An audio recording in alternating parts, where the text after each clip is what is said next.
एका ठिकाणी एका परिसरामध्ये राहणारी एक 15-16 वर्षाची पोरगी होती. तिच्या घरामध्ये तिची आई आणि तिची आजी सुद्धा होती.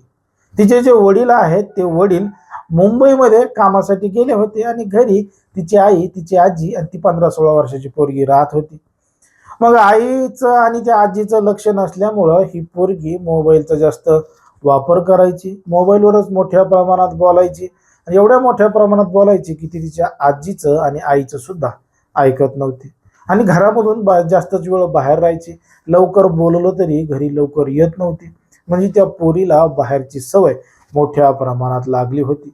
मग ही लागलेली सवय मोडत नसल्यामुळं त्या आईनं तिच्या वडिलांना गावाकडं बोलून घेतलं. मग ते काम सोडून वडील गावाकडं वापस गेले आणि काही दिवस पोरीसोबत राहिले. जेव्हा त्यांनी पोरीला पाहिलं तेव्हा समजलं की त्यांच्या पोरीला मोबाईलचा लयच नाद लागलाय. ती तासन तास मोबाईलवर बोलतीये, घराबाहेर काय फिरतीये, लवकर घरी काय येत नाही, आईला नीट बोलत नाही, तिच्या आजीला नीट बोलत नाही. पोरगी नेमकं असं का करायली म्हणून त्या वडिलांनी त्या पोरीला जाब विचारायला सुरुवात केली. पण मात्र ती पोरगी काहीच उत्तर देत नव्हती आणि तिच्या वागणुकीमध्ये मोठ्या प्रमाणात बदल झालेला तिच्या आई वडिलांना लक्षात येत होता. बघता बघता हा प्रकार त्या ठिकाणी वाढल्यानंतर जशी संध्याकाळ व्हायची, रात्रीचे 11, 11:30 वाजायचे, त्यांच्या घरातल्या सगळ्यांना सनाट झोप लागायची आणि सकाळ झाली तरी त्यांना लवकर जागच येत नव्हती. आणि सकाळी इकडून तिकडून जाग आली की डोकं जड पडल्यासारखं वाटायचं. नेमकं रात्री कस काय एवढी झोप लागली हे सुद्धा समजत नव्हतं. मग त्या वडिलांना सुद्धा तसंच होऊ लागलं, त्याच्या बायकोला सुद्धा तसंच होऊ लागलं, त्या आजीला सुद्धा तशाच पद्धतीनं होऊ लागलं, घरातल्या सगळ्या सदस्यांना त्याच पद्धतीनं होऊ लागलं.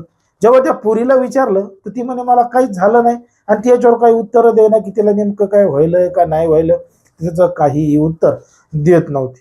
मग आता काही उत्तर देत नसल्यामुळं त्या पोरीच्या आईवडिलांना संशय आला की ही पोरगीच काहीतरी भानगड करायली, त्याच्यामुळे संध्याकाळी त्यांना गाढ झोप लागायली.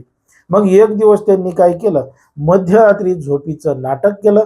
ते त्या ठिकाणी झोपलेच नाही. जशी मध्यरात्र झाली तेव्हा घडलेलं होतं आणि दडलेलं होतं एक धक्कादायक प्रकरण, धक्कादायक घटना.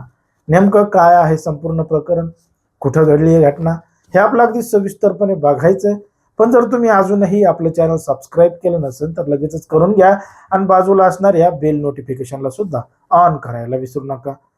आता ही जी संपूर्ण घडलेली घटना आहे ती आहे उत्तर प्रदेश राज्यातील गोरखपूर मधल्या लहरिया पोलीस ठाण्याच्या हद्दीमध्ये, गुलरी ह्या पोलीस ठाण्याच्या हद्दीमध्ये घडलेली संपूर्ण घटना आहे.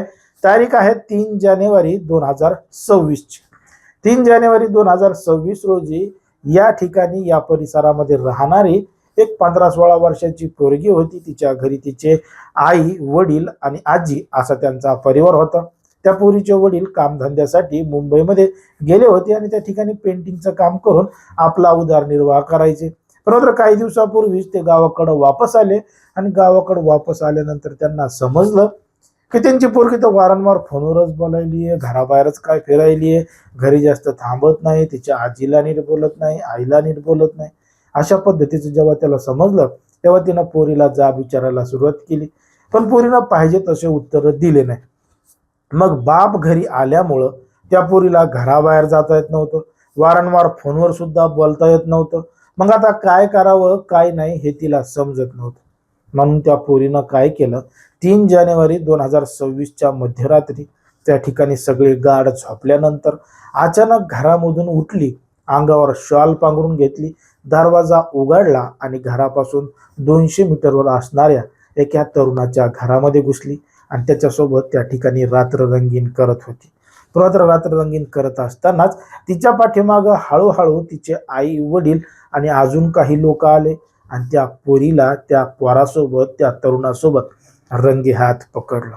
रंगे हात पकडल्यानंतर त्या दोघा जणांवर सुद्धा कारवाई करायचं ठरवलं.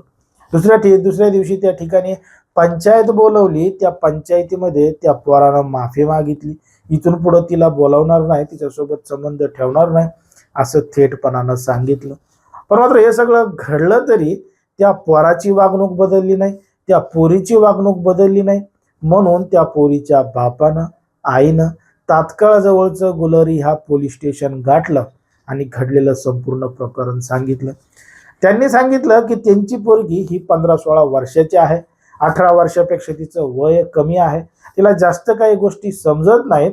परंतु त्यांच्या घरापासून काही अंतरावर राहणारा जो तरुण आहे, त्या तरुणानं या तरुणीला प्रेमामध्ये फसवलेलं होतं. तो तिला लपून लपून छपून छपून भेटायला बोलत होता. त्यानं तिला प्रेमाच्या जाळ्यात एवढ्या मोठ्या प्रमाणात अडकवलं होतं की ती प्रत्येक गोष्ट त्याचीच ऐकत होती. म्हणून ते पोरग त्या पोरीजवळ झोपेच्या गोळ्या देत होतं आणि म्हणत होतं, संध्याकाळी जेवणामध्ये तुझ्या आईवडिलांना आणि आजीला त्या झोपेच्या गोळ्या खाऊ घाल. ते का झोपले की मग संध्याकाळी तू मला भेटायला येत जा. मग प्रेमामध्ये आंधळी झाल्यानंतर ती पोरगी ते पोरग जसं सांगतंय तसंच करत होती आणि थेट आईवडिलांना झोपेच्या गोळ्या देऊन प्रिय करायला भेटायला जात होती. आता हा सगळा प्रकार वारंवार घडल्यामुळं आईवडिलांच्या गोष्ट लक्षात आली. त्यांनी प्लॅन केला आणि एक दिवस जेवण करायचं, नाटक करायचं आणि झोपायचंच नाही, बेडरूममध्ये जाऊन ते नाटक करायचं असं त्यांनी ठरवलं. आणि मग त्या सगळ्या पोरीचं पितळ उघडं पडलं. अखेर आता त्या पोराच्या विरोधात पोलीस ठाण्यामध्ये पोस्को अंतर्गत गुन्हा दाखल झालेला आहे आणि त्याच्यावर कायदेशीर कारवाई सुरू आहे. पण मात्र ते पोरग गावामधून फरार झालंय, बेपत्ता झालंय.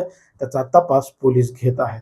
बघा, समाजामध्ये, देशामध्ये, राज्यामध्ये कशा पद्धतीच्या घटना घडतात. एक 15-16 वर्षाची पोरगी थेट प्रियकराला भेटण्यासाठी आईवडिलांना झोपेच्या गोळ्या देते. त्या गोळ्यांचा परिणाम नेमका काय होईल काय नाही याचा विचार सुद्धा तिला येत नाही. नेमकं कशा पद्धतीनं तरुण पिढी बिघडत चालली आहे हे तुम्हाला या प्रकरणावरून लक्षात आलं असेल. आता ज्या पद्धतीने हे सगळं प्रकरण घडलंय त्याच्यावर तुम्हाला काय वाटतं हे अगदी स्पष्टपणे कमेंटमध्ये सांगा. कारण की कोणाच्याही भावना दुखवणं, कोणाचंही मन दुखवणं हा आपला उद्देश नाही.